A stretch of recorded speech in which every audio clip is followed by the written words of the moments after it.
Subphylum Vertebrata, a subphylum of the animal kingdom, is a group of organisms characterized as having backbones, or spinal columns.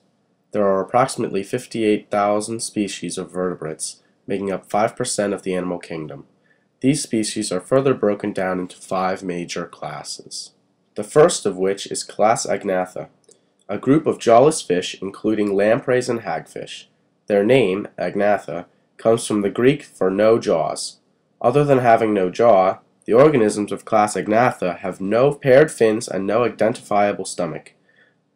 They are ectotherms, or cold-blooded, and have a larval and adult stage. The adults are parasitic animals, using their rows of teeth to latch on to their host and suck its blood.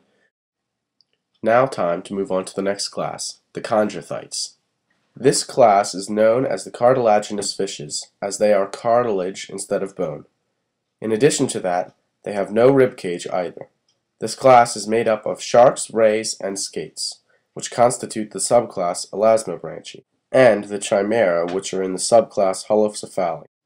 These animals breathe underwater through a set of gills, and have specialized structures for making blood. In addition to that, they have a tough skin, and their primary mode of transportation is their tail, to propel them through the water. Now on to the last class of fish.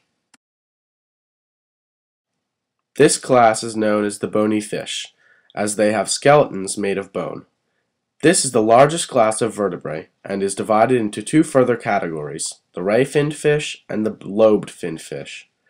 But almost all of these fish are ray-finned. They breathe through gills and are ectotherms and are heterotrophs.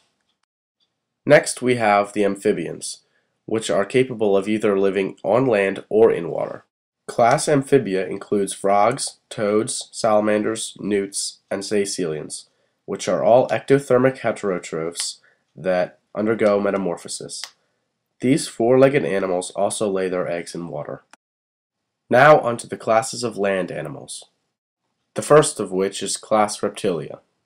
This class includes turtles, alligators, and snakes. These creatures are characteristically air-breathing ectotherms who have 4 legs and are heterotrophs. Also, they reproduce by laying amniotic eggs. Next is class Aves. These tetrapods have both wings and feet. Most of these animals fly, but there are some that are flightless.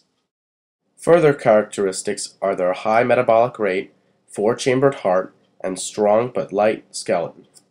Birds are also very social, utilizing mating behavior and strength in numbers to their advantage. Class Aves is also the largest class of tetrapods.